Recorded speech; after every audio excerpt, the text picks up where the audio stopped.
Welcome to the bazaar. Today we're going to make wooden Game Boys to display your favorite games.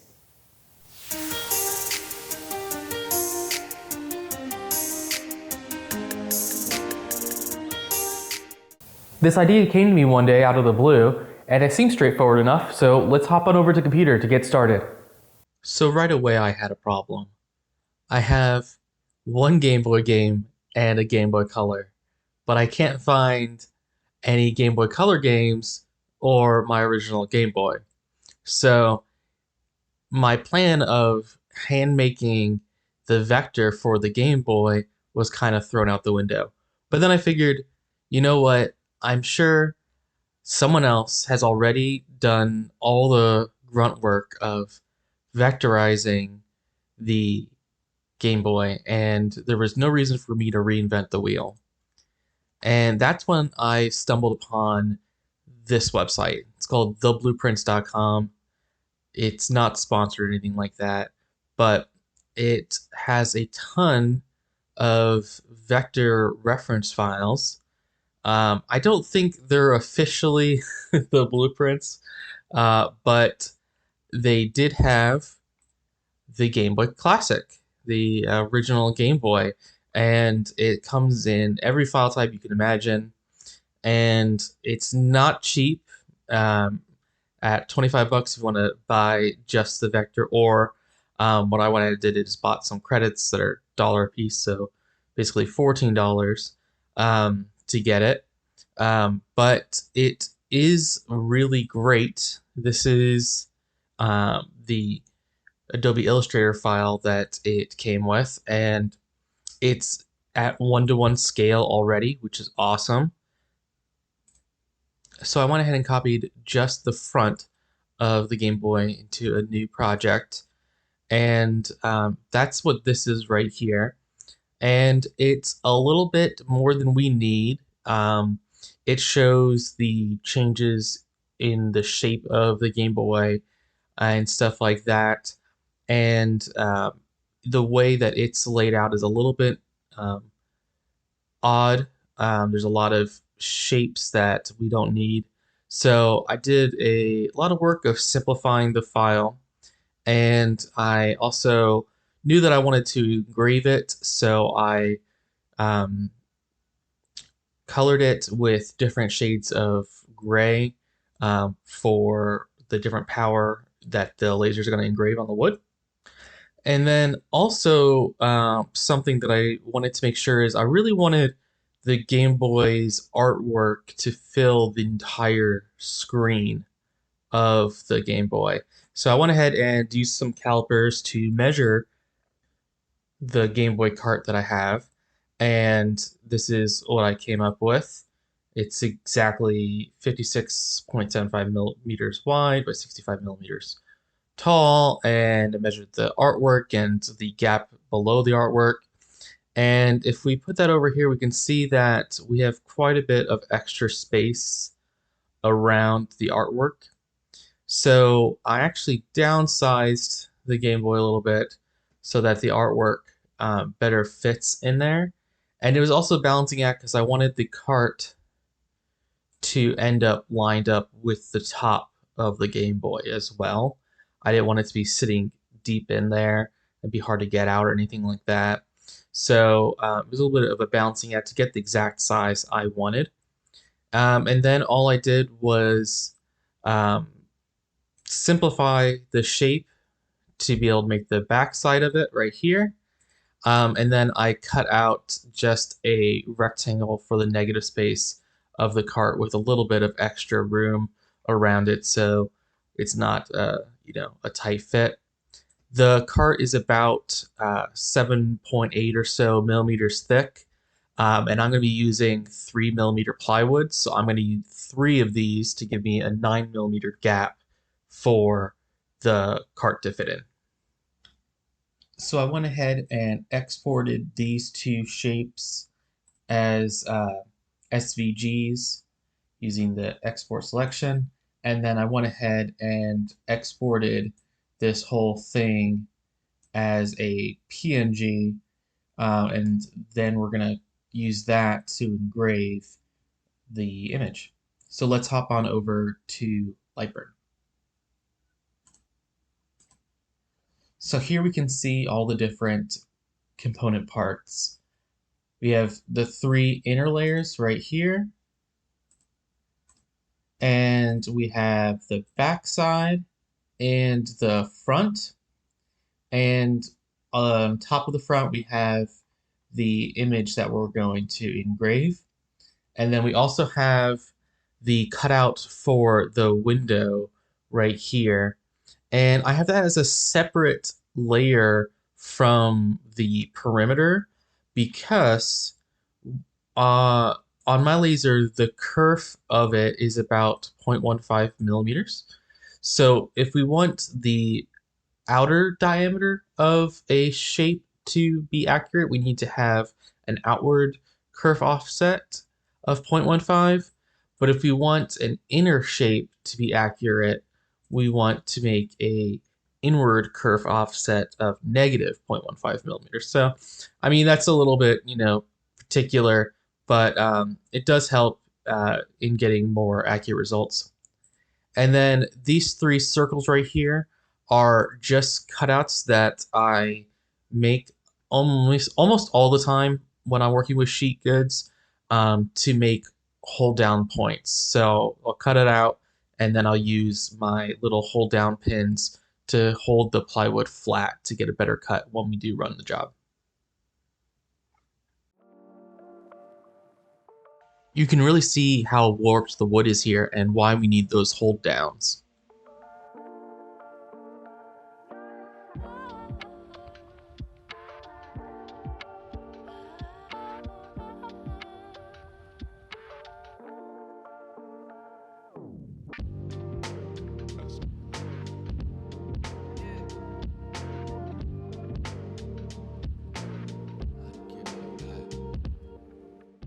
And it's always a good idea to make sure that the real world matches up with your digital world drawings and everything looks great here.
Assembly was super basic. I just used some wood glue and some clamps.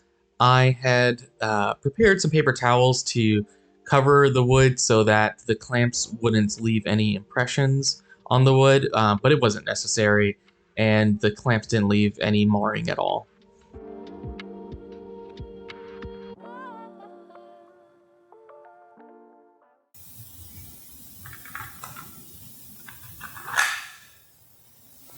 This came out amazing and it went really smoothly. I'm super happy with the way that it looks. It's exactly what I had in my mind. But as always, I had some ideas that I think we can do to make it even better. First off, I'd like a way to mount this onto the wall. So I think I'm going to add a couple of keyholes so that we can hang it on some screws. And then also, I know it's going to add a little bit more work, but I would really like to see if we can add some color to this to make it look more like the original Game Boy. So working on the second version of this turned out to be a little bit more complicated than I anticipated. Adding the keyholes was no issue at all. I just added this little rectangle to the inner layers to create a void for the screw head to exist in, and then I just measured some of the screws I had and gave a little bit extra space and made some little keyholes on the back panel. So that's no issue at all. And if that's all we were going to do, we could just end it there.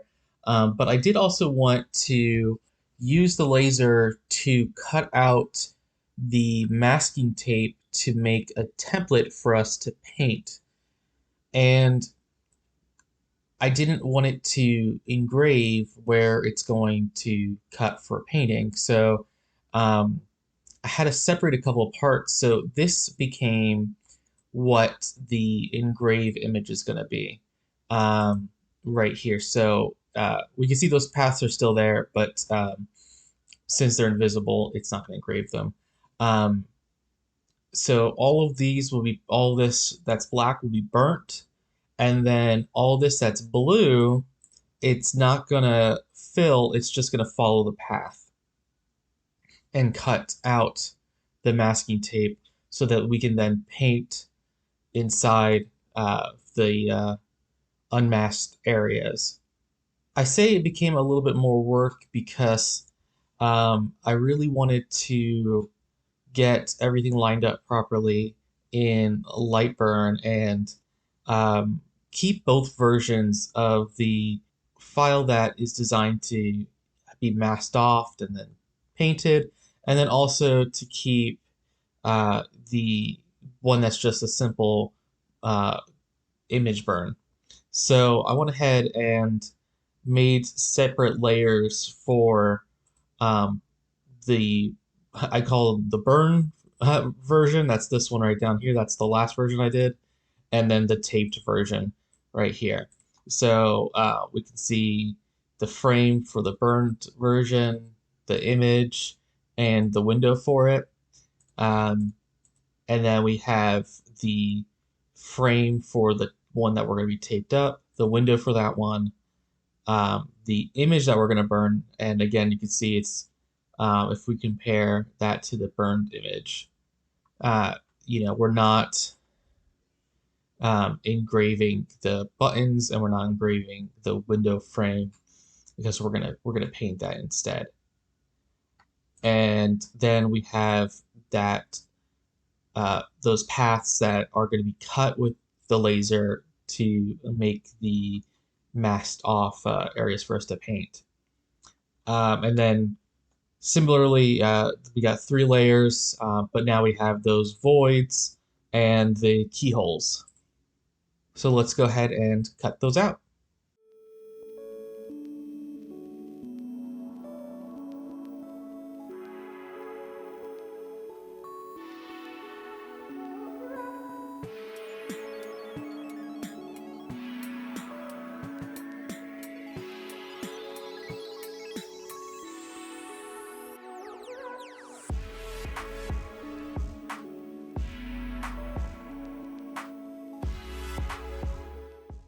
Since I'm going to be painting this in layers, I have to be really careful about the order of operations. So the first step is going to be painting this the gray beige color of the original Game Boy and letting that completely dry before I tape it off for the next step. So let's hop on over to the workbench and get painting. As you'll see, I am not a painter. That's why I rely on the masking tape to help me.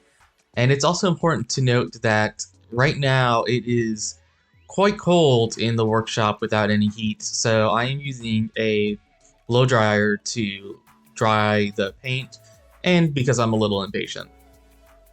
I also sanded and did a couple of coats to get it nice and smooth.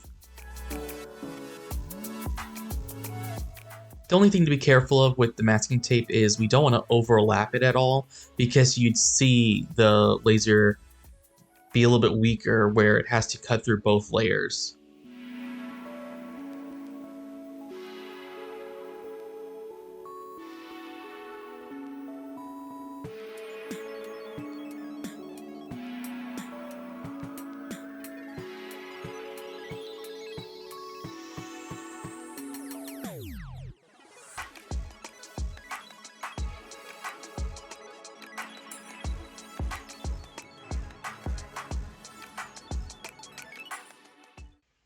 Here I'm going to start weeding out the masking tape and painting just the exposed areas.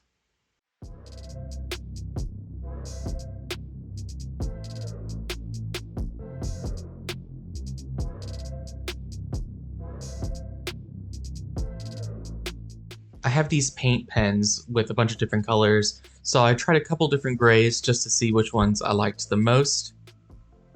And I settled on this slightly darker, a little bit metallic looking gray for the buttons and the grill marks.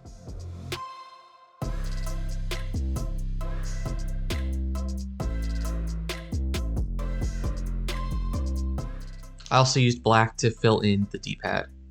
Now here is where I messed up. I didn't plan on filling in the text with blue paint, but when I got there I saw, well, I could just fill in the text and when I peel it away it'll look great. But the text is just too small and the paint was just too wet. And here I am painting that gray window.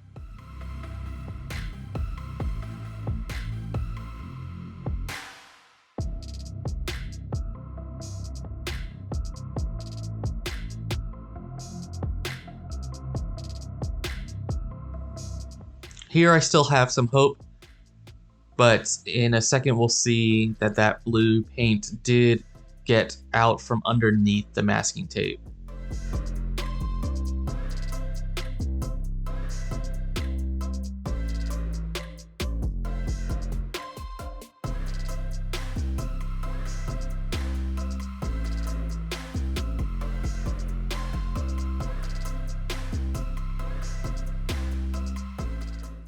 Here you can really see how much of that blue paint bled, but I figured, if it's dry and didn't get absorbed into the wood, if I sand off just the top, the blue would remain within the indentation.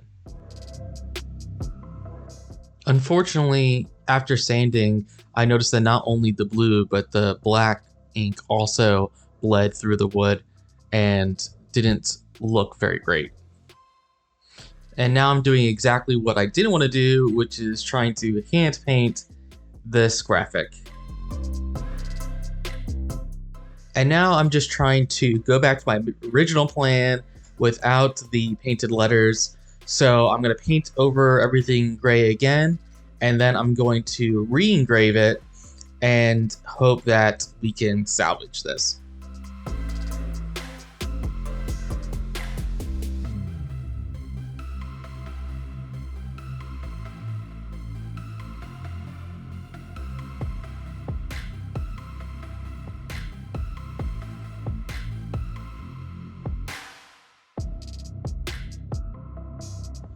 I was just standing there watching as my laser made the paint worse and worse, and just didn't want to accept the truth that I just needed to restart and do my original plan with keeping the paint job a lot simpler.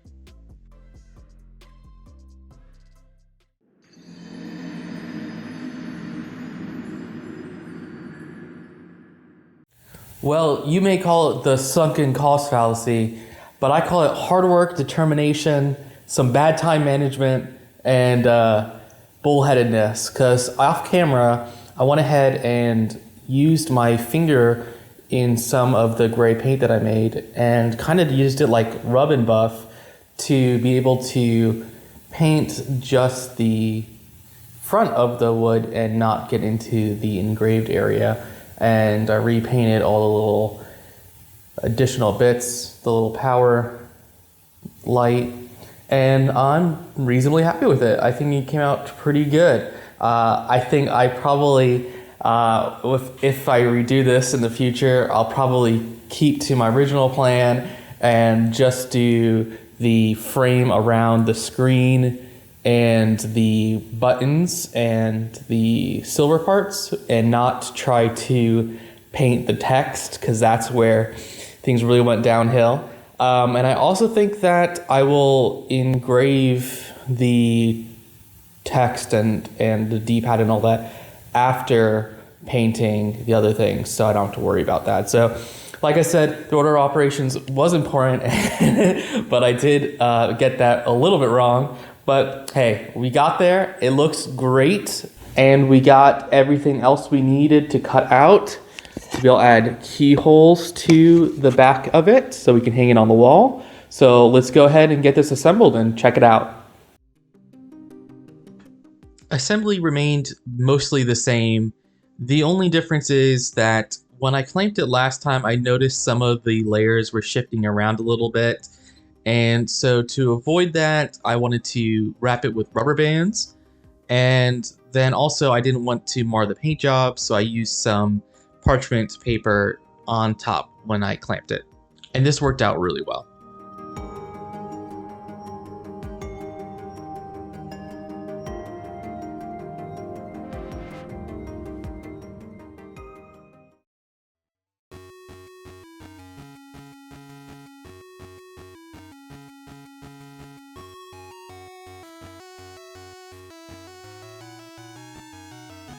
Oh, I didn't see you there. And just like that, it's all done. Like I said, I would probably keep it a little bit simpler with the paint job next time, but I think it was worth it in the end. It looks really great. I love the little red light, and the keyholes look great, and I'll be able to mount this on the wall, no problem now. They also stand up on their own because it's a flat bottom, so you can display it on the desk or on a shelf, but that just gives us another option. Of course, you can always do more with the paint, like if we wanted to paint the outside of it to look like the original Game Boy, we could do that. Another thing I was thinking is we could, instead of painting it, we could cut out a sticker or some vinyl to make the decals. But I'm really happy with how this came out, and I hope you enjoyed it as well. I just wanted to say thanks again for stopping by at the bazaar. I hope you had fun and learned something. If so, go ahead and hit that like button and subscribe for future crafting videos. And I hope you have a Merry Christmas and a Happy New Year. And I can't wait to see you next time at the bazaar.